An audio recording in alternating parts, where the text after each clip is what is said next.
இலங்கையினுடைய 9வது ஜனாதிபதி தேர்தலுக்கான தேர்தல் களத்தின் இன்னும் ஒரு பகுதியாக நாம இப்ப ஜேவிபியினுடைய அலுவலகத்தில் இருக்கோம்.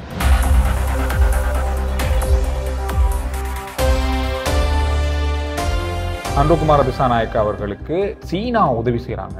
அது எந்த அளவுக்கு உண்மை? இந்தியாவோட கொஞ்சம் நாங்கள் உண்மையை சொல்லணும், நாங்கள் ஒரு இடதுசாரி கட்சி, கம்யூனிஸ்ட் கட்சி. நாங்கள் சோசியலிசத்துக்காக போராடிய கட்சி. சீனாங்கிறது கம்யூனிஸ்ட் நாடு. அப்போ ஒரு சிலர் நினைக்கின்றார்கள், நாங்கள் அப்படியா இருந்தால் நாளைக்கு ஆட்சிக்கு வந்த பிறகு சீனாவோட கூடுதலான லவ் வச்சு கொள்ளுவோமோ, அவர்களுக்கு தேவை இருக்குது. அப்படியா இருந்தால் தாங்களுக்கு ஒரு பலவீனமான அரசியல் தலைவர் ஒருத்தர் வந்தால் ரொம்ப நல்ல, தாங்களுக்கு தேவையான முறையில் ஆட்டி வைக்க முடியும். நாங்கள் ஒரு உத்தரவாதம் கொடுக்கணும்.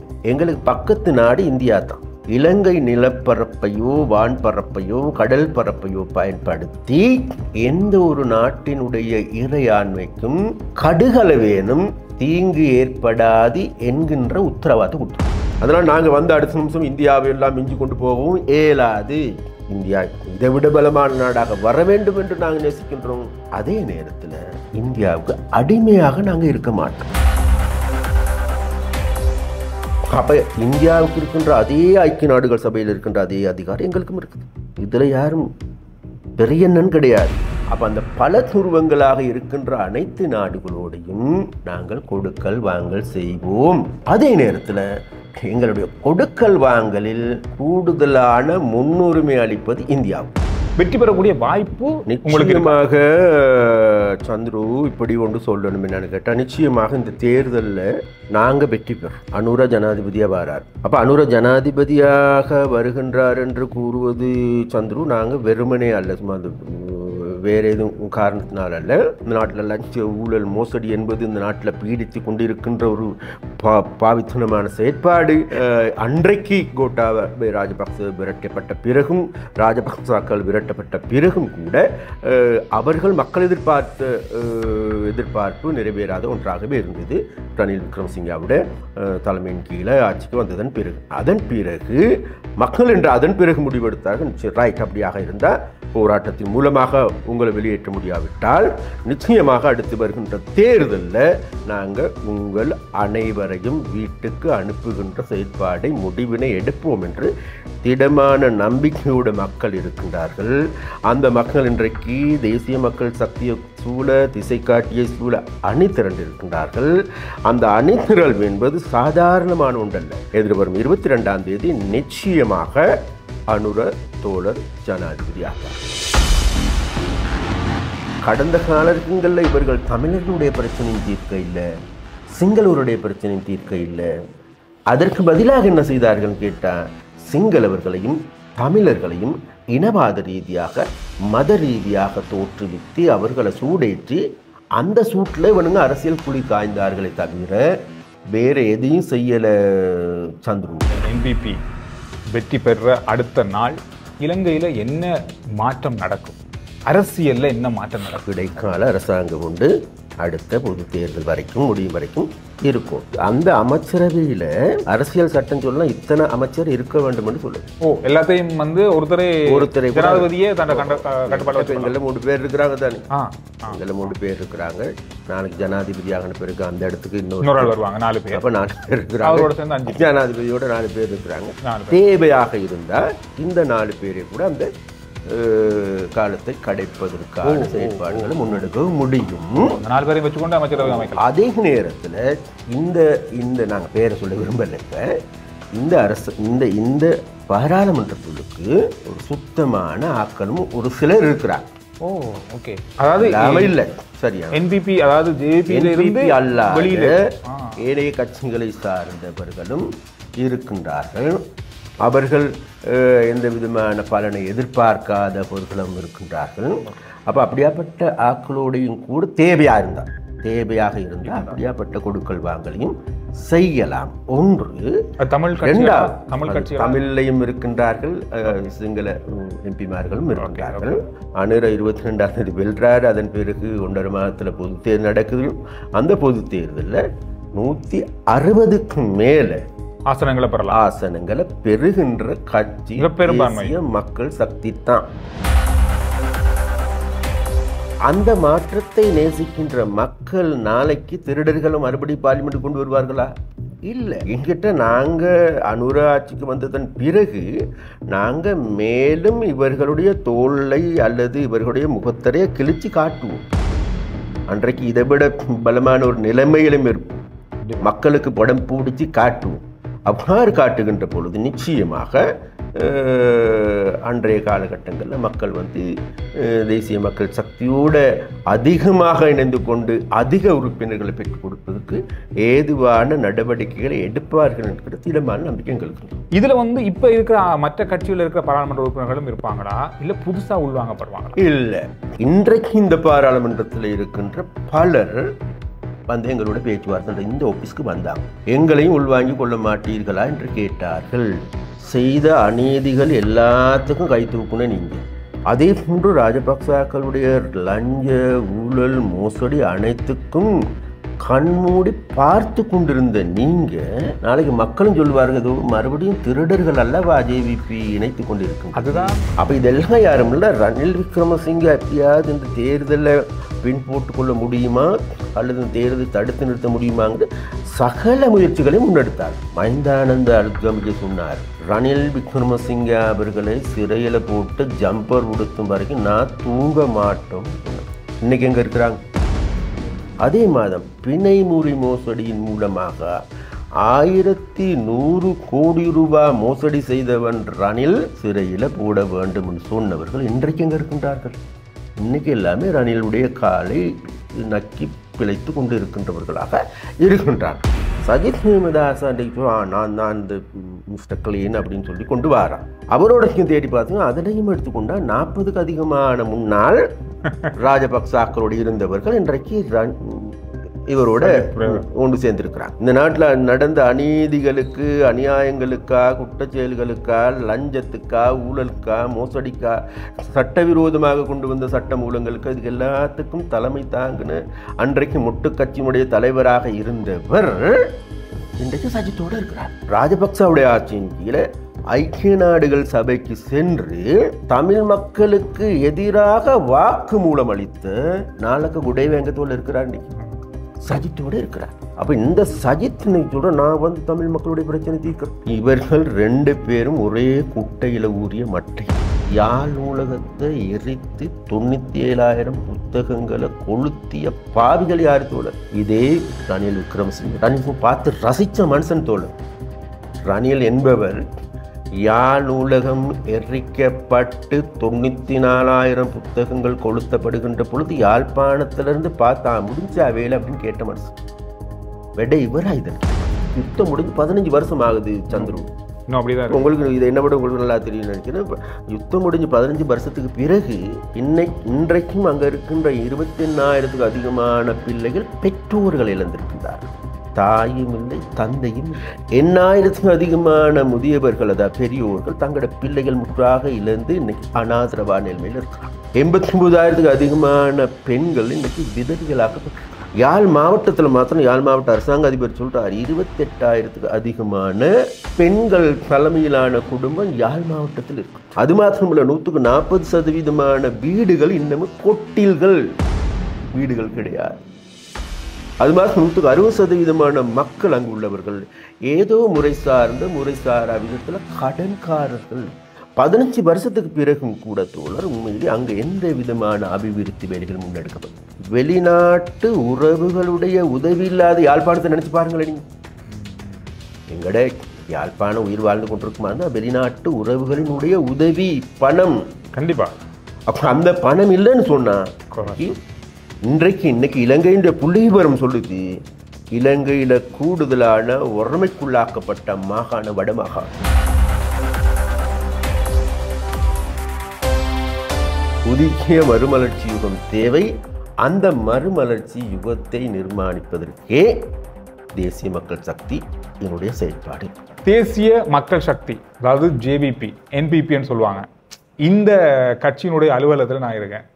நிறைய பேரை கீழே சந்திக்க கிடைச்சது. முக்கியமான ஒருவரை நான் சந்திச்சிருக்கேன். நிறைய காலமாக எனக்கு அவரை தெரியும், ஆனால் இப்போ தான் நேரில் சந்திச்சிருக்கேன்.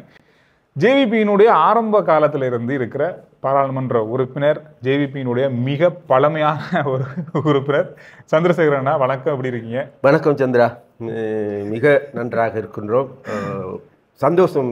நீண்ட நாளைக்கு பிறகு உங்களை சந்தித்த மீடியாவில் இருக்கும்போது உங்களை சந்திச்சிருக்கோம். 2006-05. அதே போன்று இன்றைக்கு நீங்கள் முன்னெடுக்கின்ற உங்களோட யூடியூப் சேனலை நாங்கள் பார்க்குறோம், ரசிக்கிறோம். நீங்கள் உங்களுடையும் மேனகாவுடையும் கூத்துக்களையும் விளையாட்டுக்களையும் பார்த்துருக்குறோம். நிறைய லைக் பண்ணியிருக்கிறீங்களா? பண்ணியிருக்கிறேன். சரியா? நல்லா இருக்கிறேன். எவ்வளவு காலமா இந்த கட்சியில நீங்க இருக்கீங்க? நான் 1987ஆம் ஆண்டு தான் இந்த ஜேவிபிக்கு உறுப்பினராக வாரன். 87ஆம் ஆண்டுல இருந்து இன்று வரைக்கும். அதன் பிறகு எங்களோட போராட்டம், சிறை வாழ்க்கை எல்லாத்தையும் அனுபவித்து இன்று வரைக்கும் நாங்கள் தொடர்ந்து. எனக்கு பெரிய ஆச்சரியமா இருக்கு, ஒரே கட்சியில இத்தனை வருஷம், கிட்டத்தட்ட 40 வருஷம்.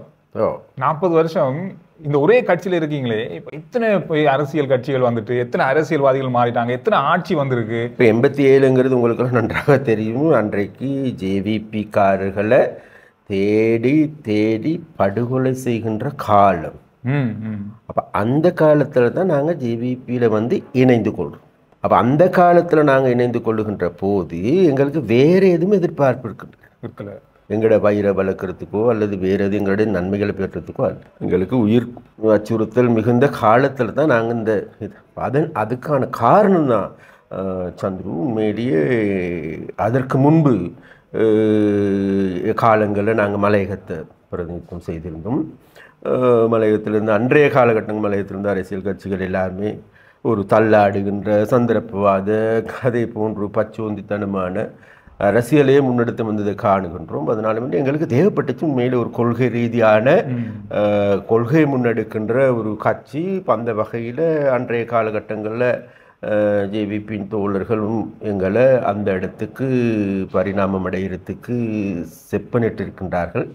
அதன் அடிப்படையில் தான் நாங்கள் ஜேவிபியில் இணைஞ்சு கொண்டு செயல்பட்டது காரணம். இன்னும் அதே கொள்கையோட அதே நோக்கத்தோட, அதே கொள்கை, அதே நோக்கம், அதே இலக்கு அடைகிறதுக்கு தான் நாங்கள் தொடர்ந்து இன்று வரைக்கும் போராடி கொண்டிருக்கோம். கிட்டத்தட்ட இன்னும் ஒரு கிழமை தான் இருக்கு இந்த தேர்தலுக்கு. இந்த பிரச்சாரங்கள் முடியறதுக்கு ஒரு கிழமை தான் இருக்கு. வெற்றி பெறக்கூடிய வாய்ப்பு நிச்சயமாக சந்துரு. இப்படி ஒன்று சொல்லணும் என்னன்னு கேட்டா, நிச்சயமாக இந்த தேர்தலில் நாங்க வெற்றி பெறோம். அனுர ஜனாதிபதியா வரார். அப்ப அனுர ஜனாதிபதியாக வருகின்றார் என்று கூறுவது சந்துரு, நாங்க வெறுமனே அல்ல, சும்மா அந்த வேற எதுவும் காரணத்தினால அல்ல.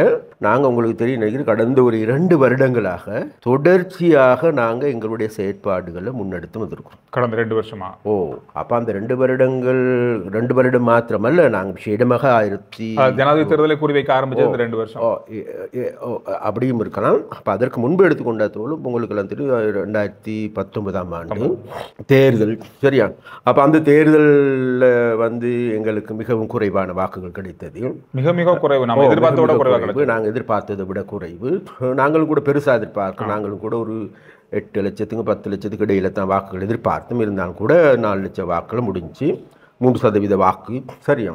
அப்போ அதன் பிறகு நாங்கள் திரும்பி பார்த்தோம். உண்மையிலேயே நாங்கள் விட்ட தவறுகள் என்ன, நாங்கள் விட்ட எங்களுடைய பலம் என்ன, பலவீனம் என்பதை நாங்கள் தேடி பார்த்து அந்த பலம் பலவீனங்களை நிவர்த்தி செய்து கொள்வதற்கான எங்களோட அமைப்பு ரீதியான வேலைகளை வேகப்படுத்தணும், துரிதப்படுத்தணும்.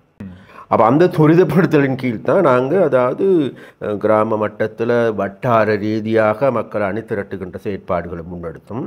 அப்போ அந்த வட்டார ரீதியாக அணிதிரட்டுகின்ற அமைப்புகள் அணிதிரட்டுகின்ற செயற்பாட்டுக்கு அடுத்த கட்டமாக நாங்கள் தொகுதி மகாநாடுகளாக மாற்றி தொகுதி மகாநாடுகள் நடத்தினோம். அப்போ நாங்கள் ஆரம்பத்தில் முதலாவது தொகுதி மகாநாடு நடத்தினது வந்து மாத்தறை மாவட்டத்தில் கம்பூர்பட்டி பிரதேசத்தில். அப்போ அந்த இடத்துல இருந்து தொடர்ச்சியாக நாங்கள் நாடு தழுவிய ரீதியாக இருக்கின்ற சகல தொகுதிகளுக்கும் தொகுதி மகாநாடுகளை நடத்தி வெற்றிகரமாக எங்களுடைய செயற்பாடுகளை முன்னெடுத்து வந்தோம். அப்போ அந்த செயற்பாடுகளோடு சேர்ந்து மறுபக்கம் நீங்கள் தேடி பார்த்தீங்கன்னு சொன்னால், கடந்த டிசம்பர் மாதம் 30ஆம் தேதி நாங்கள் எங்களுடைய பெண்கள் மகாநாடு நடத்த ஆரம்பித்தோம்.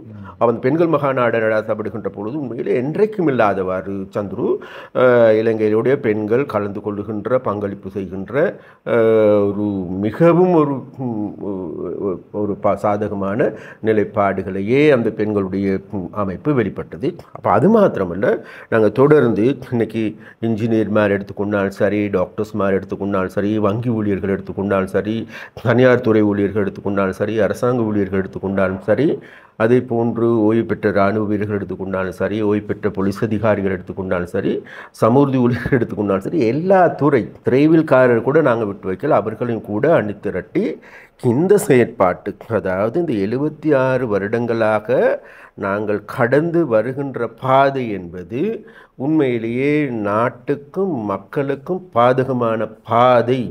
அப்போ இது தொடர்ந்து செல்லுமாக இருந்தால் நாடும் மக்களும் நாளைய எதிர்கால தலைமுறையும் இதைவிட ஒரு கேடுகட்ட வாழ்க்கையை அனுபவிக்க வேண்டி வரும். அப்போ அதனால இதிலிருந்து ஒரு மாற்றம் வேண்டும் என்கின்ற சுலோகத்தை நாங்கள் முன்வைக்கிறோம். அந்த மாற்றத்தை வேண்டி நிற்கின்ற போது தான் எங்களுக்கு எல்லாருக்கும் தெரியும் கோல் பேஸ் போராட்டம் இடம்பெற்றது. அந்த கோல் பேஸ் போராட்டத்துக்கும் மக்களுடைய எதிர்பார்ப்பு, அனைத்து மக்களும் கலந்து கொண்டார்கள் என்றே கூற வேண்டும். ஏனென்றால் அந்த போராட்டத்தில் நேரடியாக கலந்து கொள்ளாவிட்டாலும் கூட சந்துரு உங்களுக்கு தெரியும் நினைக்கிறேன், வெளியில் இருந்து கூட மக்கள் உளமாறாக அதை வாழ்த்துனாங்க. இங்கே இருக்கின்ற இன்னைக்கு யாழ்ப்பாணத்தில் இருக்கின்ற மக்களும் கூட இதில் கலந்து கொள்ளாவிட்டாலும் கூட அவங்க இப்போ பார்த்தாங்க நல்ல போராட்டம், இளைஞர்களுடைய போராட்டம், அவர்களுடைய கோரிக்கைகள் நல்லம். இந்த நாட்டில் லஞ்ச ஊழல் மோசடி என்பது இந்த நாட்டில் பீடித்து கொண்டிருக்கின்ற ஒரு பாவித்தனமான செயற்பாடு, இதிலிருந்து மீள வேண்டும், இதிலிருந்து மீட்பதன் மூலமாகவே நாடு ஒரு நல்ல திசையை நோக்கி செல்லும் என்கின்ற ஒரு கருத்து அதில் இருந்தது. அது மாத்திரமல்ல, அதில் இருந்துச்சு நான் கேட்ட ஒரு சிஸ்டம் சேஞ்ச் அல்லது முறைமை மாற்றம் வேண்டும் என்று. அப்போ அந்த முறைமை மாற்றத்துக்காக உண்மையிலேயே அன்றைக்கு கோட்டாபய ராஜபக்ச விரட்டப்பட்ட பிறகும், ராஜபக்சாக்கள் விரட்டப்பட்ட பிறகும் கூட அவர்கள் மக்கள் எதிர்பார்ப்பு நிறைவேறாத ஒன்றாகவே இருந்தது. ரணில் விக்ரமசிங்காவுடைய தலைமையின் கீழே ஆட்சிக்கு வந்ததன் பிறகு, அதன் பிறகு மக்கள் என்று அதன் பிறகு முடிவெடுத்தார்கள். நிச்சயம் ரைட், அப்படியாக இருந்தால் போராட்டத்தின் மூலமாக உங்களை வெளியேற்ற முடியாவிட்டால் நிச்சயமாக அடுத்து வருகின்ற தேர்தலில் நாங்கள் உங்கள் அனைவரையும் வீட்டுக்கு அனுப்புகின்ற செயற்பாடை முடிவினை எடுப்போம் என்று திடமான நம்பிக்கையோடு மக்கள் இருக்கின்றார்கள். அந்த மக்கள் இன்றைக்கு தேசிய மக்கள் சக்தியை சூழ, திசை காட்டிய சூழ அணி திரண்டிருக்கின்றார்கள். அந்த அணிதிரள் என்பது சாதாரணமான ஒன்றல்ல. இன்றைக்கி நீங்கள் ரோட்டில் பார்த்தாலும் சரி, தெருவில் பார்த்தாலும் சரி, கடையை கேட்டாலும் சரி, கடையில் இருக்கின்ற வியாபாரத்துக்கு வருகின்றவர்களா அல்லது சாதாரண மக்கள் எடுத்துக்கொண்டாலும் சரி, அனைவருடைய வாயிலிருந்து வருகின்ற ஒன்று தான் நிச்சயமாக இதில் மாற்றம் வேண்டும். அதற்காக வேண்டிய புதிய சக்திகளுக்கு நாங்கள் வாக்களிக்க வேண்டும். அந்த புதிய சக்தியாக இன்றைக்கு மக்கள் தேசிய மக்கள் சக்தியை தெரிவு செஞ்சிருக்கின்றார்கள். அந்த அடிப்படையில் தான் நாங்கள் சொல்லுகின்றோம், எதிர்வரும் 22ஆம் தேதி நிச்சயமாக அனுர தோழர் ஜனாதிபதி ஆவார். மாற்றத்துக்கு பிறகு என்பிபி வெற்றி பெற அடுத்த நாள் இலங்கையில என்ன மாற்றம் நடக்கும்? அரசியல்ல என்ன மாற்றம் நடக்கும்? ஒரு உண்மை இருக்கு, நல்ல அரசியல்ல மாற்றம், பல்வேறு மாற்றங்கள் நிகழ வேண்டி இருக்கு. முதலாவது இந்த இன்னைக்கு நாட்டில் நடந்து கொண்டு இருக்கின்ற இந்த அரசியல் கலாச்சாரம் ஒன்று இருக்குத்தானே. மறுபக்கம் எங்களுக்கு லஞ்ச ஊழல் மோசடி அதிகளை துண்டா வச்சாலும் கூட இந்த அரசியல் கலாச்சாரம் என்பது பணம் படைத்தவர்களுக்கு அல்லது உயர் பதவிகளில் இருக்கின்றவர்களுக்கு, அரசியல்வாதிகளுக்கு, இவர்களை பாதுகாக்கின்ற தாங்களுக்கு தேவையான முறையில் கட்சி மாறுகின்ற, பச்சோந்தித்தனமாக செயல்படுகின்ற, இன்றைக்கு நீங்கள் தேடி பார்த்தீங்கன்னா சந்துரு உங்களுக்கு நன்றாக தெரியும் நினைக்கின்றேன், இங்கே இருக்கின்ற எம்பிமார்கள் எந்த கட்சியில் இருக்காங்க உங்களுக்கு சரியாக சொல்ல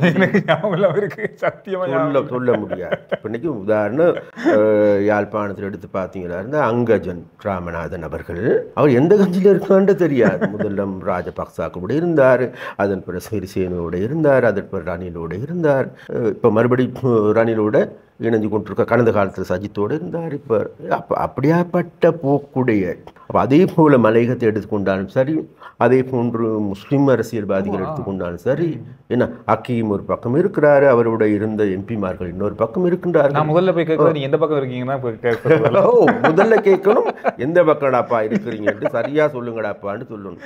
இன்னைக்கு இங்க இருக்கிறீங்கடாப்பா, நாளைக்கு இங்கடா மாற போறீங்கன்னு கேட்க வேண்டிய நிலை. அதுக்கான அரசியல் அமைப்புல அந்த மாதிரியான விஷயங்கள் உங்களோட பக்கம் கொண்டு வரப்படும் சொல்லப்படுது. இப்போ பொதுவாக எல்லாருமே நான் நிறைய பேர்ட்ட கேட்டிருக்கேன், கேட்கும்போது சொல்றாங்க, அன்ருகுமார் திசாநாயக் அவர்கள் ஜனாதிபதியாக வந்தா அடுத்த நாள் அமைச்சரவையில் என்ன மாற்றம் நடக்கும், பாராளுமன்றத்துக்கு என்ன நடக்கும்? ஜனாதிபதியாக தெரிவு செய்யப்பட்டதன் பிறகு ஒரு இடைக்கால அமைச்சரவை உருவாக்க வேண்டும். ஓகே ஓகே, இடைக்கால அரசாங்கம் உண்டு, அடுத்த பொது தேர்தல் வரைக்கும் முடியும் வரைக்கும் இருக்கும். அப்போ அந்த அமைச்சரவையில் அரசியல் சட்டம் சொல்லலாம் இத்தனை அமைச்சர் இருக்க வேண்டும் என்று சொல்லுது. எத்தனை வேணாலும் இருக்கலாம், ஒருத்தர் கூட இருக்கலாம். எல்லாத்தையும் வந்து ஒருத்தரை ஜனாதிபதியே கட்டுப்பாடு. எங்கள்ல 3 பேர் இருக்கிறாங்க தானே, எங்களை 3 பேர் இருக்கிறாங்க. நாளைக்கு ஜனாதிபதியாக பிறகு அந்த இடத்துக்கு இன்னொரு வருவாங்க 4 பேர். அப்ப 4 பேர் இருக்கிறாங்க, ஜனாதிபதியோட 4 பேர் இருக்கிறாங்க. தேவையாக இருந்தா இந்த 4 பேரை கூட அந்த காலத்தை கடைப்பதற்கான செயற்பாடுகளை முன்னெடுக்க முடியும். 4 பேரை வச்சுக்கொண்டு அமைச்சரவை அமைக்கலாம். அதே நேரத்துல இந்த நாங்க பேரை சொல்ல விரும்பல, இப்ப இந்த அரசு இந்த பாராளுமன்றத்துக்கு ஒரு சுத்தமான ஆக்களும் ஒரு சிலர் இருக்கிறாங்க. அதாவது இல்ல சரியா NPP அதாவது JVP அல்லாத ஏனைய கட்சிகளை சார்ந்தவர்களும் இருக்கின்றார்கள். அவர்கள் எந்த விதமான பலனை எதிர்பார்க்காதவர்களும் இருக்கின்றார்கள். அப்ப அப்படியாப்பட்ட ஆக்களோடையும் கூட தேவையாக இருந்தால் அப்படியாப்பட்ட கொடுக்கல் வாங்கலையும் செய்யலாம். ஒன்று. தமிழ்லையும் இருக்கின்றார்கள், சிங்கள எம்பிமார்களும் இருக்கின்றார்கள். அப்ப அதே போன்று இன்னொன்று ஏன்னு கேட்டா தோழர், இன்னொன்று இருக்கு. என்னன்னு கேட்டா, இப்போ ஜனாதிபதி தேர்தலில் வெளில போறது அனுரையாக இருந்தாலும் அனுரைக்கு மக்கள் ஆணை கிடைக்க போகுது. அப்ப அந்த மக்களாணைய மீறி செயற்படுவதற்கு ஏனைய எம்பிமார்களுக்கு முடியாது. ஏன்னா நாளைக்கு அவர்கள் கிராமத்துக்கு போக முடியாது, அடுத்த பொது தேர்தலுக்கு முகம் கொடுக்க முடியாது. நிச்சயமா. அதனால வேண்டி நிச்சயமாக அந்த ஜனாதிபதி தேர்தல் முடிவடைந்ததன் பிறகு எங்களுக்கு தேவையான அமைச்சரவை, இடைக்கால அமைச்சரவை உருவாக்கி கொண்டு அடுத்த பொது தேர்தல் வரைக்கும் கூடல ஒரு 50 நாள் கடந்த பிறகு பாராளுமன்றத்தில் நடக்கும். பாராளுமன்றத்தில் நடக்கும். அப்ப அந்த பாராளுமன்ற தேர்தலை நாங்கள் நம்புகின்றோம்.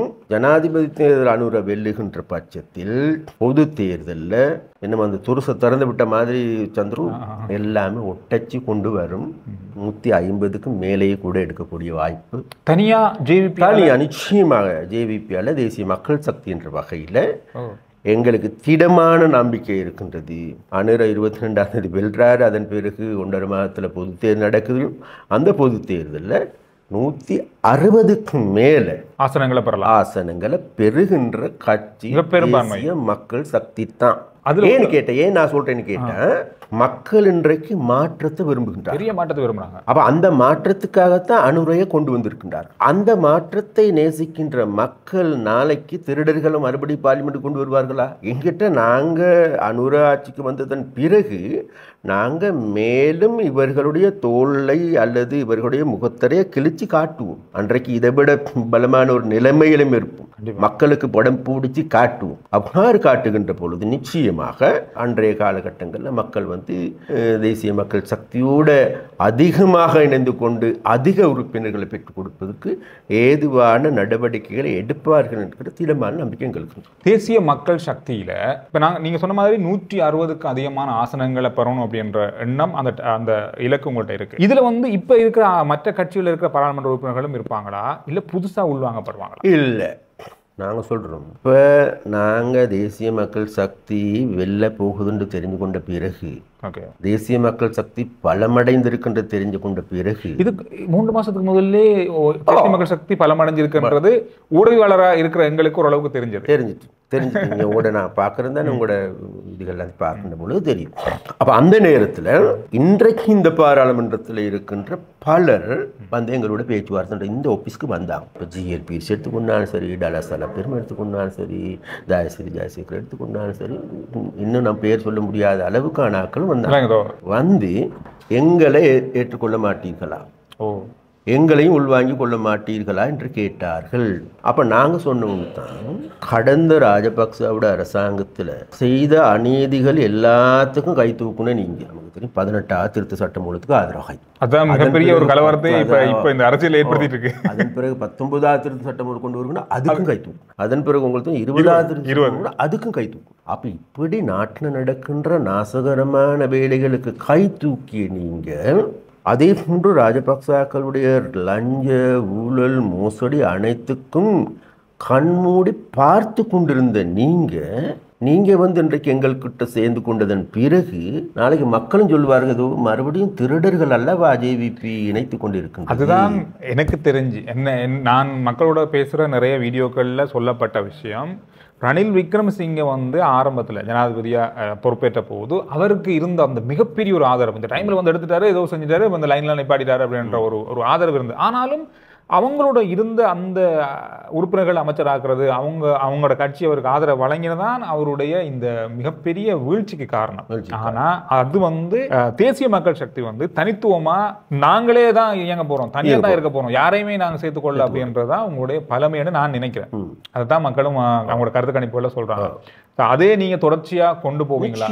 அதுல மாற்றங்கள் மாற்றம் இல்லை என்கிட்ட நாங்க மாற்றம் அடைஞ்சா நாளைக்கு மக்கள் எங்களை தூற்றுவார்கள். கண்டிப்பா நீங்க கூட இப்படி உட்காந்து எங்கள்கிட்ட இன்டர்வியூ எடுக்க மாட்டீங்க. பழைய குருடி கதவு துறடின்னு சொன்ன மாதிரி பழைய திருடர்கள் உள்வாங்கி கொள்வோமாக இருந்தார். பழைய பார்காரங்கள் 100 பார் பார்ப்போமிக்காரங்க இருக்கிறாங்க பாராளுமன்றத்துக்குள்ள. சரியா தெரியுதானே உங்களுக்கு தெரியும். அண்மையில் ஒரு விவாதம் நடந்துச்சு. அதுல என்ன பாரை பத்தியும் குடுவை பத்தியும் பேசிக்கொண்டா அப்ப சொல்லல.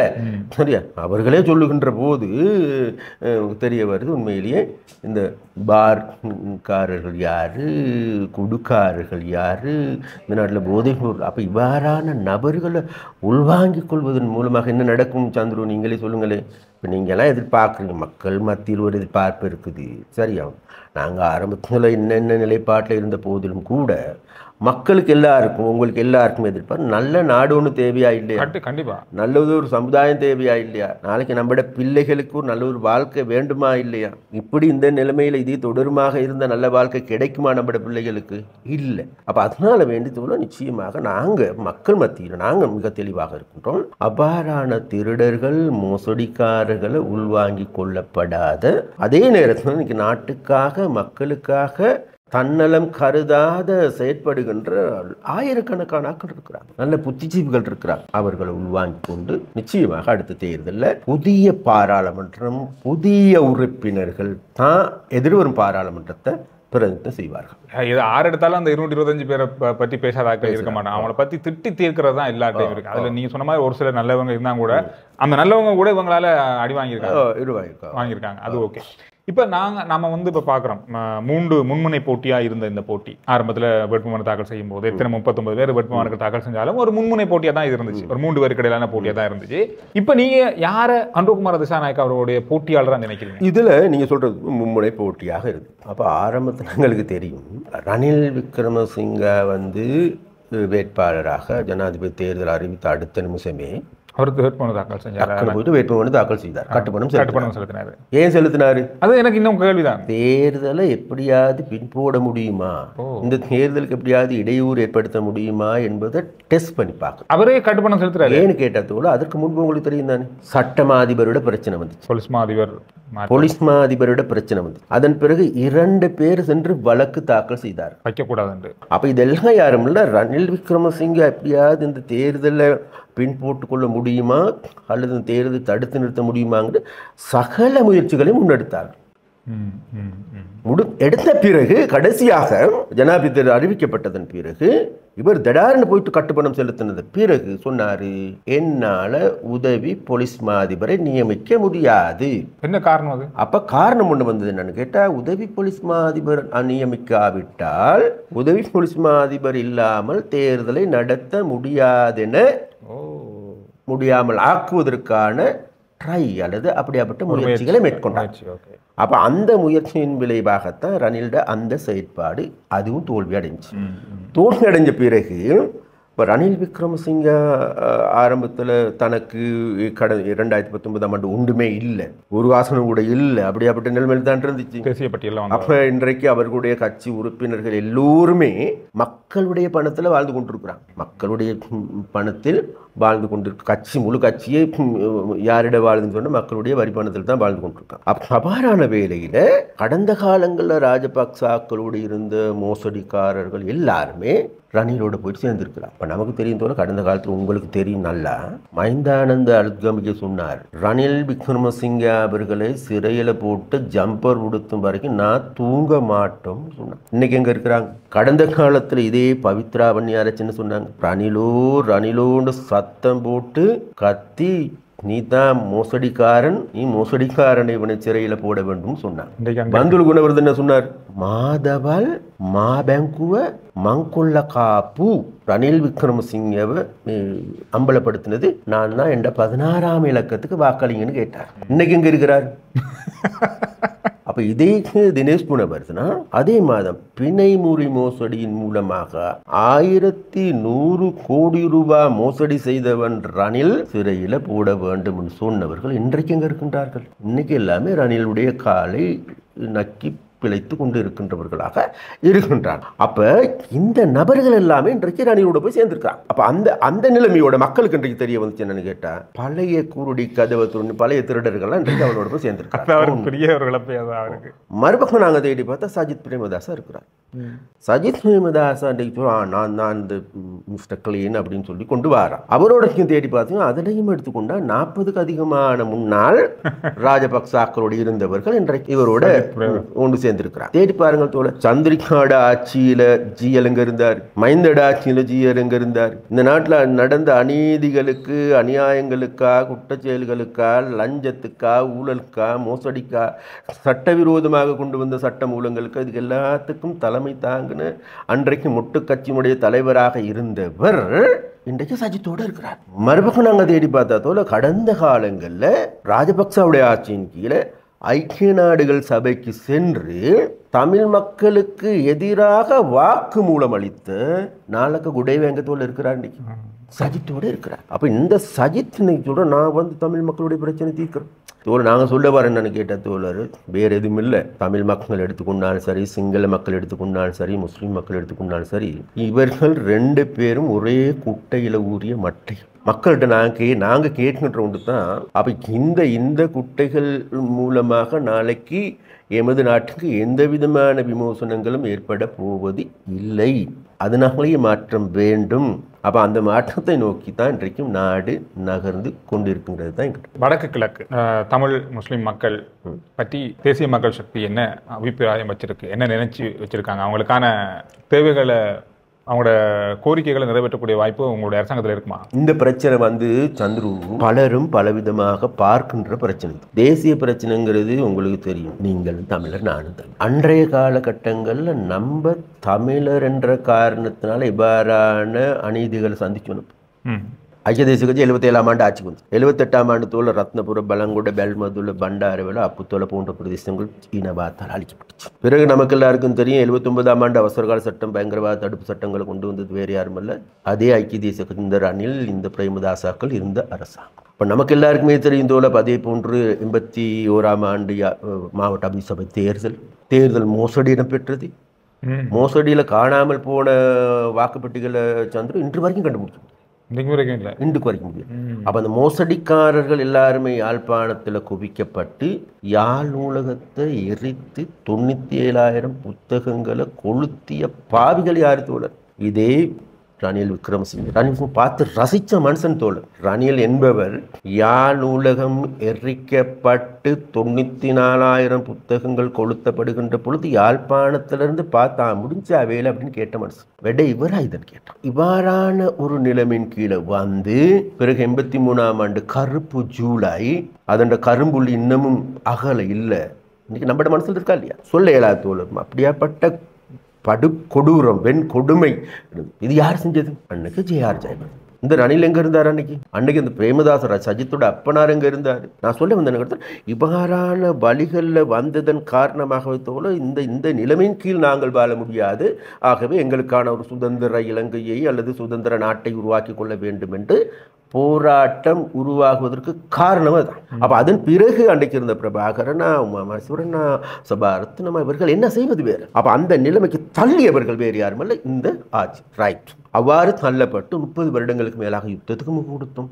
அந்த யுத்தத்தின் சுவடுகள் இன்னைக்கு யுத்தம் முடிஞ்சு 15 வருஷம் ஆகுது சந்துரு.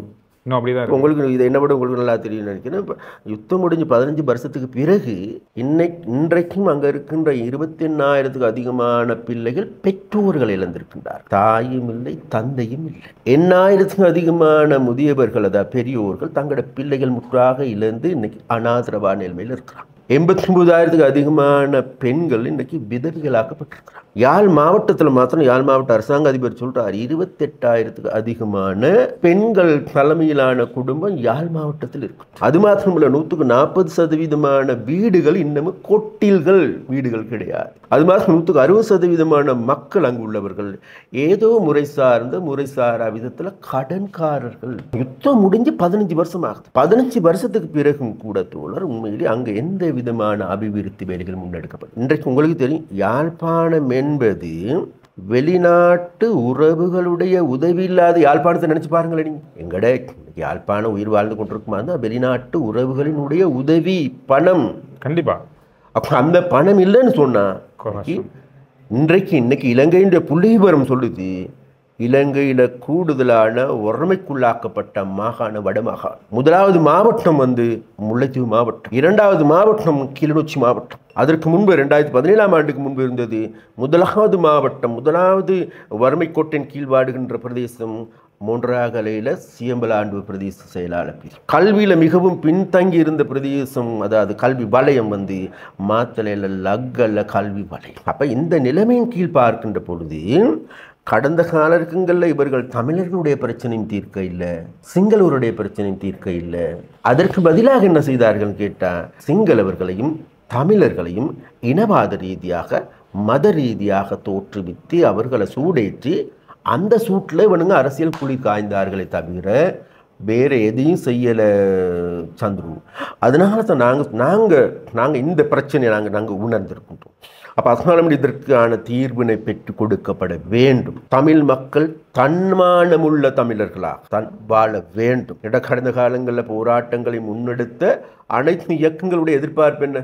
தமிழ் மக்கள் நிம்மதியாக சந்தோஷமாக வாழ வேண்டும் என்கின்ற எதிர்பார்ப்பு. அவ்வாறான அர்ப்பணிப்புகளோடு செயற்பட்ட இயக்கங்கள் இருக்கின்ற போது அந்த இலக்கம் அடைய முடியாமல் போகணும். ஆனால் இன்றைக்கு அந்த அர்ப்பணிப்போடு அவ்வகையான அர்ப்பணிப்போடு செயற்படுகின்ற தமிழ் கட்சிகள் வடக்கில் யாராவது ஒரு கட்சி இருக்குதான் தேடிப்பார், யாராவது ஒரு நபர் இருக்காரான்னு தேடிப்பார். நீங்க சொன்ன தரவுகள் எல்லாமே அங்க இருக்கிற தமிழ் கட்சி உறுப்பினர்களுக்கு தெரியுமான்னு கூட எனக்கு தெரியும். எத்தனை நான் இப்போ டிவி நிகழ்ச்சி ஒன்றில் பார்த்தேன், எத்தனை வாக்காளர்கள் யாழ்ப்பாணம் மாவட்டத்தில் இருக்காங்கன்னு கேட்டாலே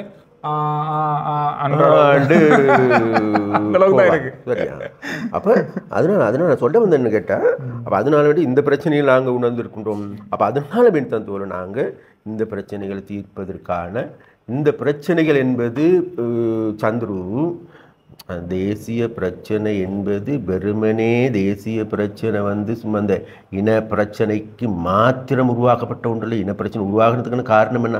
அடிப்படை பொருளாதார பிரச்சனை. அங்கே இருக்கின்ற இளைஞர்களுக்கு தொழில் வாய்ப்பு இருந்திருக்குமா இருந்தால், கல்வி வசதி பெற்றுக் கொடுக்கப்பட்டிருக்குமா இருந்தால், அவர்களுடைய போக்குவரத்து, அவர்களுடைய தொழில் வாய்ப்புகள் அல்லது தொழில்துறை, விவசாயம், மீன்பிடித்துறை இவைகள் கட்டி எழுப்பப்பட்டிருக்குமாக இருந்தால் யாருமே தன்னாடு கேட்க போகிறாங்களா? ஒரு நாட்டில் வாழக்கூடும். மக்கள் மத்தியில் இனவாதம் இருக்கா தோல நமக்கு. நான் சொல்ல வந்து என்கிட்ட மேலும் சொல்ல போன சொல்ல உங்களுக்கு நன்றாக தெரியும். யுத்தம் இடம்பெறுகின்ற போது அங்கிருந்து மக்கள் வந்தார்கள். எங்க குடியேறினாங்க? வெள்ளவத்து, கொழும்பு, வெள்ளவத்து. நீ குட்டி யாழ்ப்பாணம் சொல்றேன்.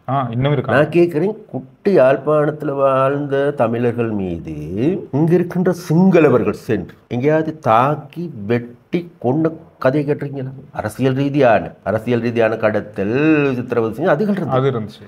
சாதாரண மக்கள் அதே போல் அங்கே இருக்கின்ற தமிழ் மக்கள் சிங்கள மக்கள் எங்கேயாவது வெட்டி கொத்தி கொண்டதாக வரலாறு கேட்டிருக்கோம். நம்ம முஸ்லீம் மக்கள் எங்கேயாவது வெட்டி கொண்டு மக்களிடையே இனவாதம் கிடையாது, அரசியல்வாதம். உதாரணம் சொல்லுங்களேன், 83ஆம் ஆண்டு ஜூலை கலவரம்.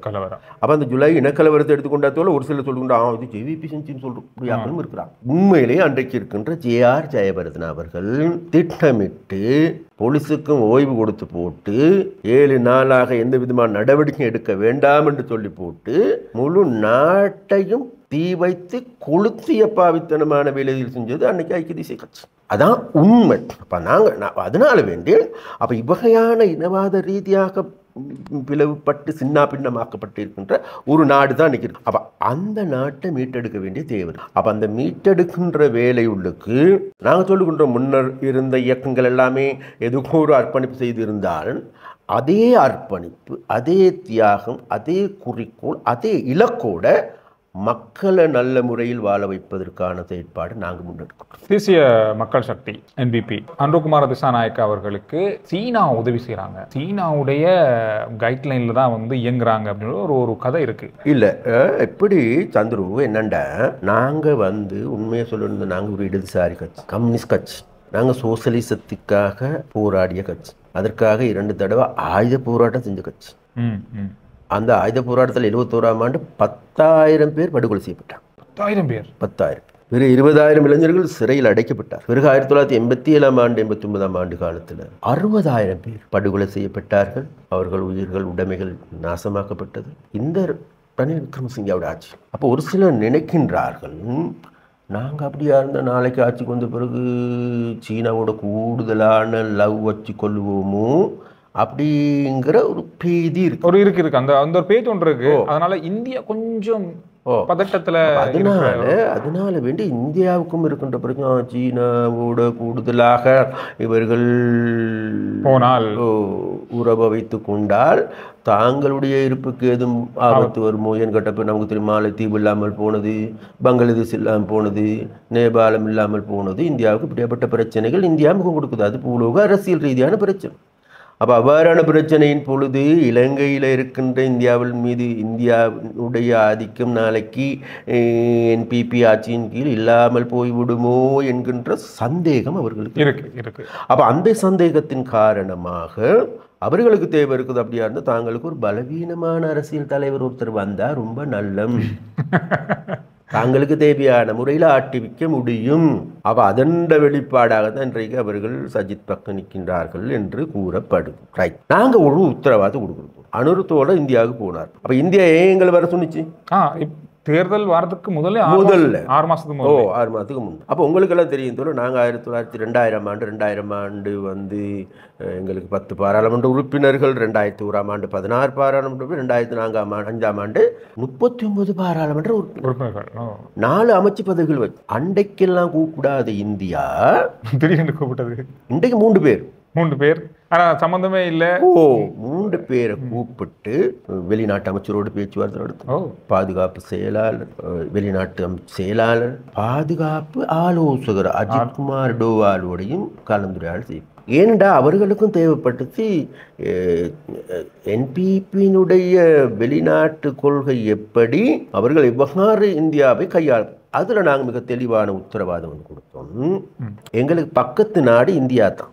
கண்டிப்பா எங்களுடைய தொப்புள் கொடி உறவு இந்தியா தான். எங்களோட கலையா, இலக்கியமா, எழுத்துக்களா, எல்லாமே ஒன்றாக பிணைக்கப்பட்டிருக்கு. நானும் கூட ஒரு இந்தியன் ஒரிஜின் தான். இன்னும் கூட இந்தியாவிலே எங்களுக்கு காணி நிலம்லாம் இருக்குது. அப்பாடா பாட்டண்ட பேர். அப்போ எங்களோட மதங்கள் எடுத்துக்கொண்டாலும் சரி, மொழி எடுத்துக்கொண்டு எல்லாமே இந்தியாவோட பிணைக்கப்பட்டிருக்கு. அப்போ அதுக்காக வேண்டி நாங்கள் மிக தெளிவான உத்தரவாதம், எங்களுடைய ஆட்சியின் கீழ் இலங்கை நிலப்பரப்பையோ வான்பரப்பையோ கடல் பரப்பையோ பயன்படுத்தி எந்த ஒரு நாட்டினுடைய இறையாண்மைக்கும் கடுகளவேனும் தீங்கு ஏற்படாது என்கின்ற உத்தரவாதத்தை கொடுத்துருக்கோம். அதே நேரத்தில் சந்துரு, நாங்கள் ஒரு காலத்தில் இந்த உலகம் என்பது 2 துருவ உலகம். ஒன்று சோவியத் ரஷ்யா 90ஆம் ஆண்டுக்கு முன்பு, மறுபக்கம் அமெரிக்கா. 90ஆம் ஆண்டுக்கு பிறகு ஒரு துருவ உலகம், அமெரிக்கா தான் எல்லாத்துக்குமே. இன்றைக்கு நீங்க பாத்தீங்கன்னா பல துருவங்கள். இந்தியா தனியா இருக்குது, சீனா தனியா இருக்குது, ரஷ்யா தனியா இருக்குது, ஐரோப்பிய நாடுகள் தனியா இருக்குது.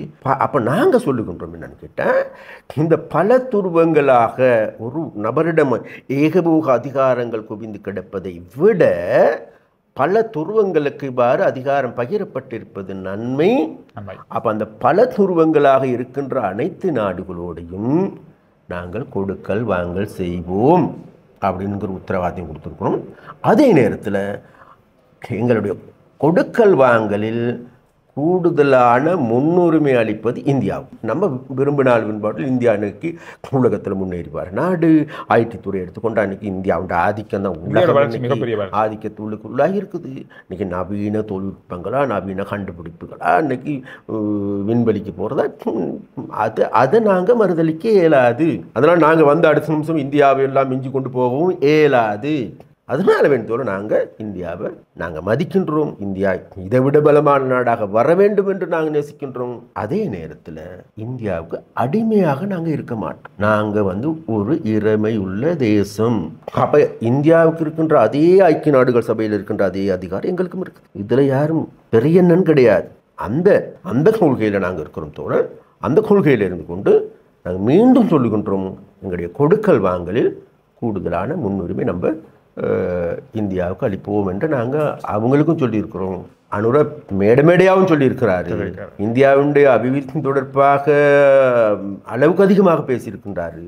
அப்படி இந்தியனாக ஒரு இந்தியாவை கட்டியெழுப்ப முடியுமாக இருந்திருந்தால் ஏன் நம்முடைய ஆட்சியாளர்கள் இலங்கை என்கின்ற அடிப்படையில் நாடை கட்டியெழுப்ப முடியாது போயிருக்கு. ஆகவே எங்களுக்கு தேவை இருக்குது, நாளைக்கு நாங்கள் எல்லோரும் இலங்கையர் என்று சத்தமிட்டு சந்தோஷமாக சொல்லக்கூடிய நாடொன்றை உருவாக்க வேண்டும்.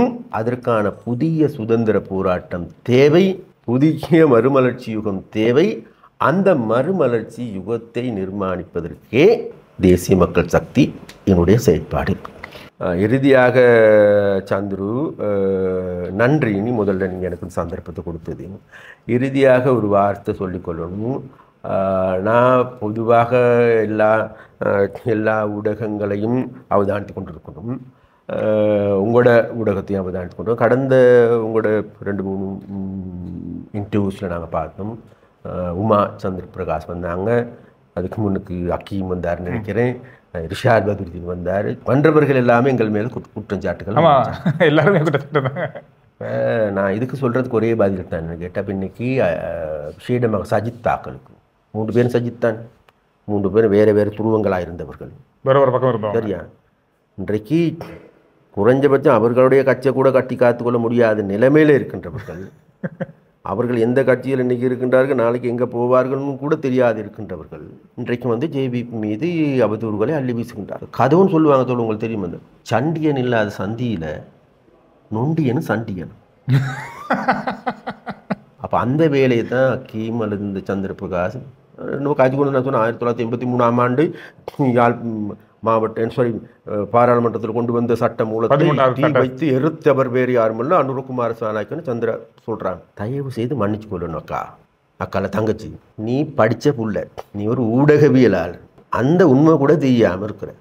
83ஆம் ஆண்டு எங்கள் பாராளுமன்றத்தில் நாங்கள் எங்கள் பார்லிமெண்ட்டில் இருந்தோம். 2000ஆம் ஆண்டு சந்திரிகாவில் கொண்டு வரப்பட்ட அந்த புதிய சட்ட மூலத்தை எரித்து கொளுத்திய பாவி வேறு யாருமல்ல, இன்றைக்கு உமாச்சந்திரன் அவர்கள் இருக்கின்ற அவருடைய எஜமான் ஆக இருந்த ரணில் விக்ரமசிங்கே கொளுத்து இப்படி காட்டினான் எல்லாத்தையும். அன்றைக்கு இன்றைக்கு தேசிய மக்கள் சக்தி மக்களுடைய அபிமானத்தை பெற்று பெரு விருட்சகமாக வளர்ந்து வருது. இன்றைக்கு இவர்களுக்கு இருக்கின்ற பயம் என்னண்டா வேறு எதுவும் இல்லை.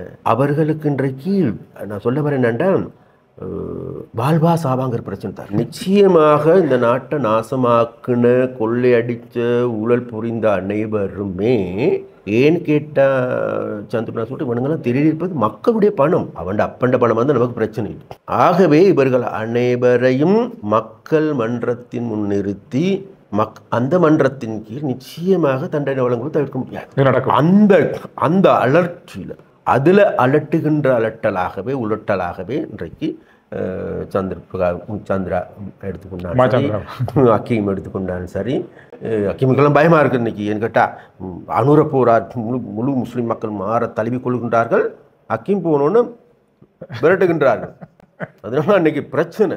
ஏண்டா இப்போ அக்கீமை விரட்டுறதுக்கு காரணம் அக்கீம் எடுத்துக்கொண்டாலும் எனக்கு உண்மையில் ஒரு மரியாதை உண்டு. நான் பர்சனலாக ஒரு அந்த இன்டர்வியூ பார்த்த பிறகு எனக்கு உண்மையில் ஒரு அருவருப்பு உண்டு. அனுரை சம்பந்தமாக சொல்லுகின்ற விடயங்கள்.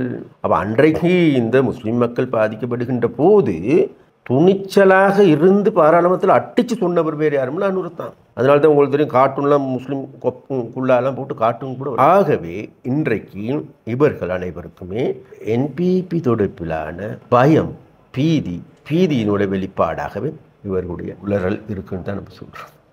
பெரிய நேரம் நான் ஒரு சில விஷயங்கள் தான் பேசலாம்னு வந்தேன். நிறைய விஷயங்கள் வந்து எனக்கு கேட்டுக்கொண்டே இருந்தது. நான் இப்போ குறுக்கடலை, அதனால் நிறைய விஷயங்கள் மக்களுக்கு தெரியணும் அப்படின்றதுக்காக இந்த வீடியோவை நான் முழுசாக பப்ளிஷ் பண்ணுறேன். ஒன்றும் பிரச்சனை இல்லை. இதில் சொல்லப்பட்ட விஷயங்கள் எல்லாமே போச்சு. மீண்டும் ஒரு தடவை சந்திப்போம். நன்றி சந்துரு, நன்றி. உங்களுடைய சேனலுக்கும் நன்றி. அதே நேரத்தில் நான் நினைக்கிறேன் ரொம்ப கஷ்டமான நிலைமையில் பிஸியான வேலையில் அனுரத்தோடு இருக்கிறாரு. அது உள்ளுக்கு நாங்கள் ஃபுல் ட்ரை பண்ணுறேன். உங்களுக்கான நேரத்தை இன்டர்வியூ எடுத்து கொடுக்குறேன். மீண்டும் ஒரு தடவை சந்திக்கிறேன். நன்றி இந்த நேரத்தை நமக்கு கொடுத்ததுக்கு. அவங்களோட அலுவலகத்தில் தான் வந்து சந்திக்க கிடைச்சது. பரபரப்பாக இருக்க அலுவலகம். வேணும்னா ஒரு சின்ன கிளிப் வந்து நான் காட்டுறேன் உங்களுக்கு. அடுத்த வீடியோவில் சந்திக்கலாம். நன்றி அண்ணா. நன்றி, வணக்கம்.